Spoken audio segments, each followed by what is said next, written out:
You are not imagining it. For many women over 40, gaining weight isn't just about hormonal changes or eating too many calories. In fact, emerging research points to a lesser known but critical factor: environmental chemicals, known as persistent organic pollutants. Now, these toxins are commonly found in food, especially animal fat, as well as in personal care products, cosmetic, cleaning supplies, and building materials, all of which can contribute to your body's toxic load over time.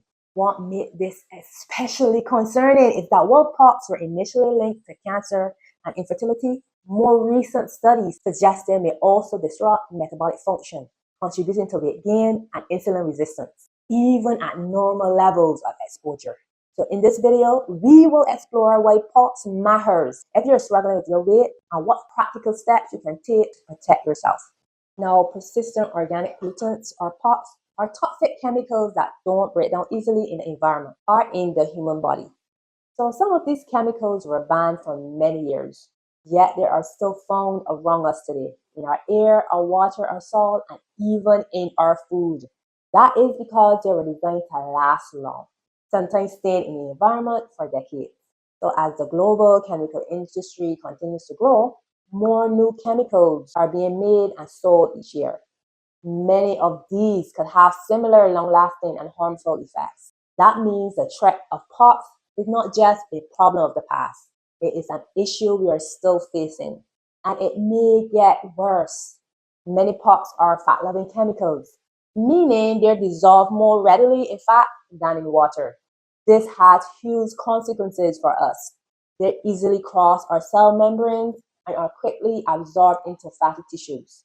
Now, once inside fat, they tend to stay there for a long time, sometimes for years or even decades, because the body removes them very slowly.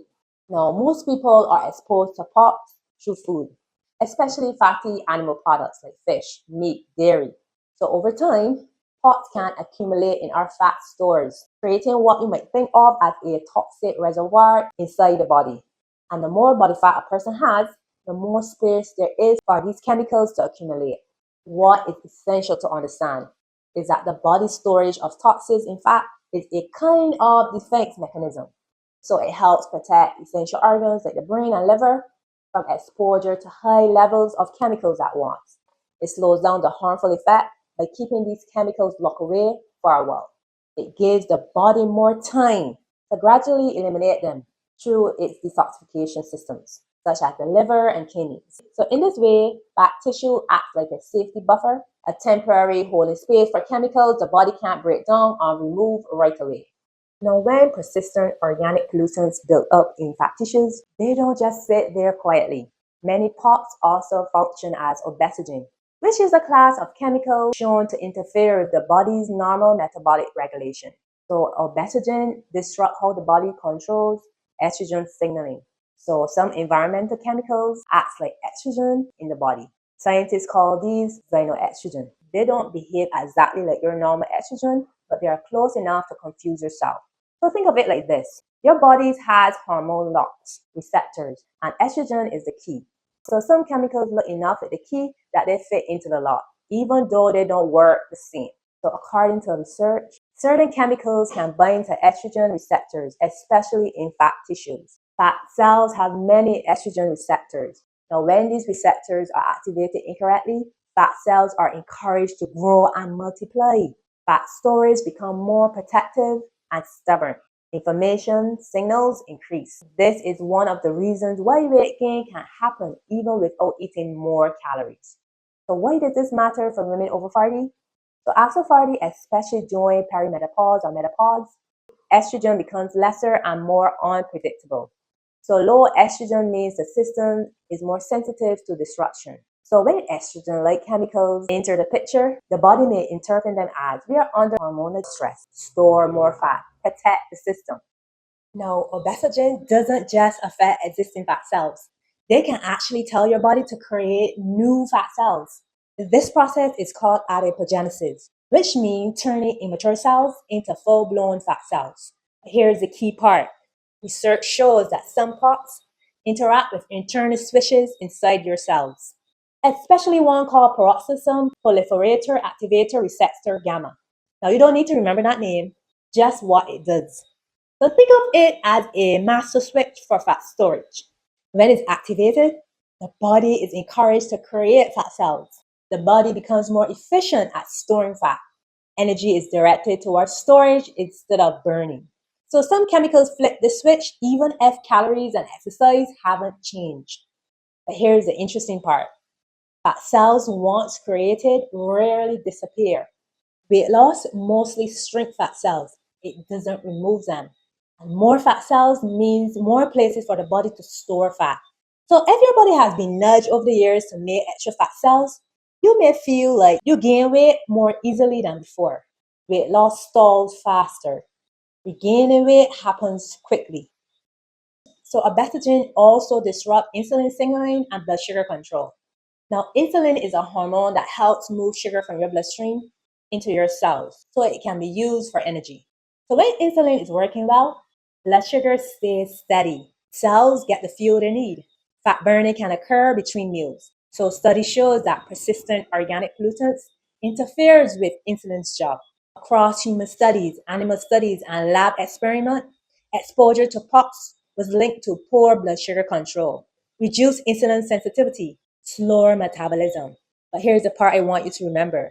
This happened even when calorie intake did not increase. And it sometimes happened before your weight increased. So let's talk about what happened in animal studies. So when animals were exposed to low environmental realistic levels of POX, blood sugar spikes after meals. They had trouble clearing glucose from the bloodstream. They experienced increased belly fat. Fatty liver also changed, and metabolic efficiency also lowered.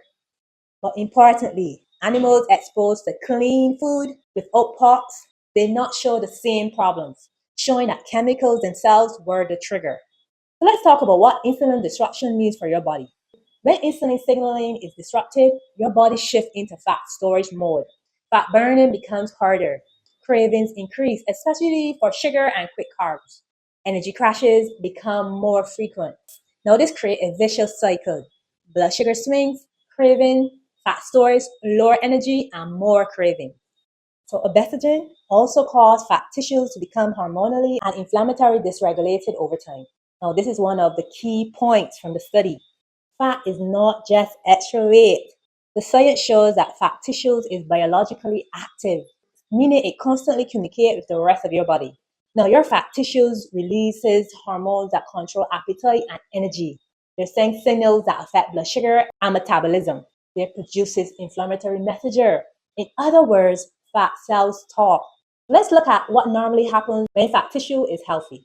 Healthy fat tissues help regulate balance by releasing hormones like leptin, which signals fullness and energy availability.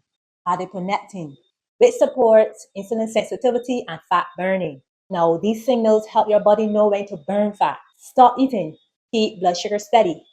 So here's what POC do to fat tissue. So according to the research, when persistent organic pollutants accumulate in fat tissue, they change how fat cells behave. So over time, this causes fat tissues to become dysregulated, meaning it no longer works the way it should. So here's how it shows up in the body. The research shows that POX can cause fat tissues to release more inflammatory signals. This creates low-grade chronic inflammation, the kind you don't feel immediately, but that quietly disrupt metabolism.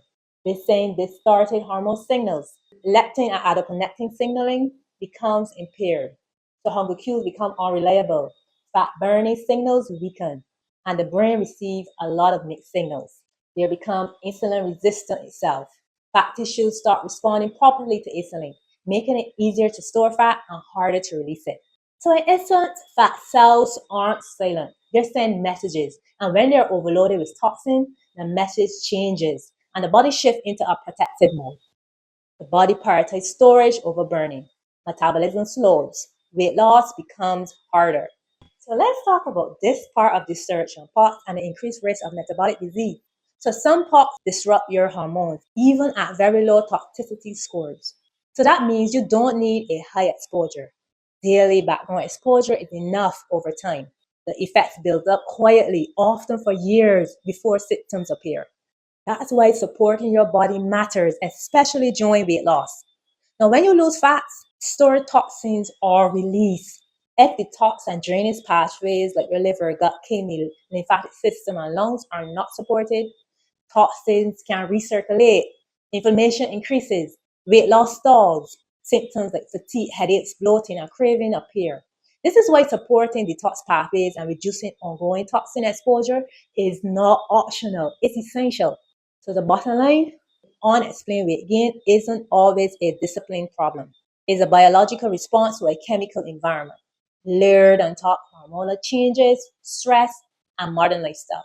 When your detox pathways are supported consistently, not once a quarter, but daily, the body finally feels safe enough to reduce inflammation, restore metabolic signaling, release stored fat. That's when weight loss becomes possible again. So if you're a woman over 40 ready to finally let go of the stubborn weight, join the 5-day detox challenge happening the 27th to the 31st of December. Drop your next 3 to 6 pounds and start 2026 feeling lighter, clearer, and more in control. So click the link below to reserve your spot now.